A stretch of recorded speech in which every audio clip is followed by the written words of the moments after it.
Hi guys, it seems Kemi Badenoch hasn't taken my advice to stop talking about immigration. So why is that a problem? Well, anyone who is quote-unquote concerned about migrants is still angry with the Tories for putting what they call illegal immigrants into hotels, for promising to stop the boats and not doing it, and for letting net migration skyrocket. So who exactly the Conservatives think they can win back with a new immigration policy is beyond me. Anyway, it seems after so many months of being in charge, the Tory leader now has a plan. Let's have a look at it, and I'll explain why it doesn't make any sense. From next year, 2 million immigrants could automatically claim British citizenship. 2 million people. That's nearly twice the... Okay, we keep hearing about how people have not integrated. That it's a problem that people are not integrating into society. Well, what is the ultimate form of integration? It's becoming a citizen. So on the one hand, you're complaining that people are not integrating, and now you're complaining that people are integrating. Well, which way do you want it? Population of Birmingham. That's massive. We've introduced a deportation bill because we're committed to bringing immigration down. Back in February, we demanded Labour triple the time for new immigrants to get a British passport. They voted it down. And now they've brought in some half-assed version that's not going to work. Here's what will work. Deport all foreign criminals. Okay, I'm going to go through each of these and explain the problems with them and debunk them if I can. So the first one, deport all foreign criminals. Okay, all. She didn't just say deport some, she's saying deport all. Okay, what if there's somebody in the country from Afghanistan who's committed a crime? Where are you going to deport that individual to? Because you don't have an agreement with Afghanistan. There are other countries around the world that the UK doesn't have agreements with. So how are you supposed to deport somebody to a country if you don't have an agreement with that country? So we're off to a good start. Mandatory age checks. No more pretending to be kids. Okay. This per se is not a problem. I don't have a problem with carrying out age checks. You know, the government need to do this. They need to find out who are adults and who are children. But the problem with this is that the Conservatives, when they were in power, refused to invest the resources necessary and the staff necessary to carry out full checks. So you don't get to turn around now and say, hey, why aren't you carrying out all the procedures necessary to check the age of these people?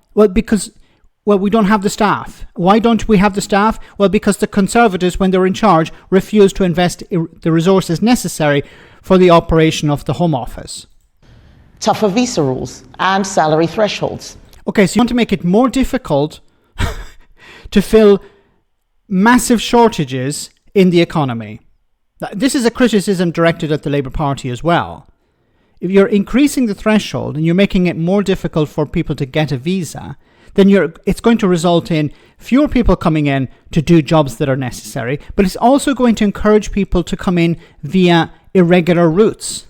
Because if it's too expensive and too difficult to get a visa and somebody wants to come to Britain, what are they going to do?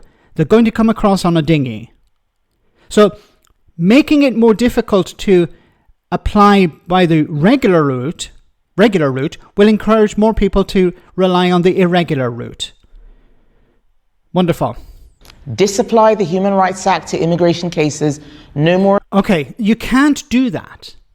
See, the Human Rights Act is a cornerstone of the Good Friday Agreement.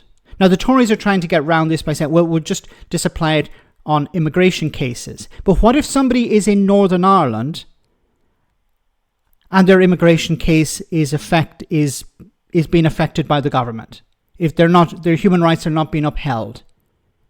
Are you going to disallow it there as well? So none of this makes any... Because remember, Northern Ireland is part of the United Kingdom. I don't think you can actually disapply human rights when it comes to immigration cases. This is, of course, them trying to get around the problem of, well, we're not taking rights away from British people, we're taking away rights from foreigners. But I don't think a judge would go along with that. Or abusing human rights laws to dodge deportations. Make asylum support repayable. Okay, so what she's trying to suggest here is that, you know, when people who have been living in the country as an asylum seeker, they should pay the money back when they have their claim processed and they're successful. Okay, but there's a problem with that. They don't want to stay in a hotel. They don't want to be a burden on the state.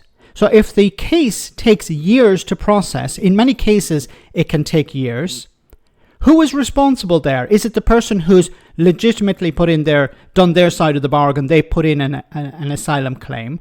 Or is it the responsibility of government for being so slow? By making the people pay, that's unfair. They're not part of the problem. The system is the problem. So why should somebody who has had, respected the procedure, done whatever was necessary, why should they be punished because the system is slow? So it's unfair to say that they have to pay back.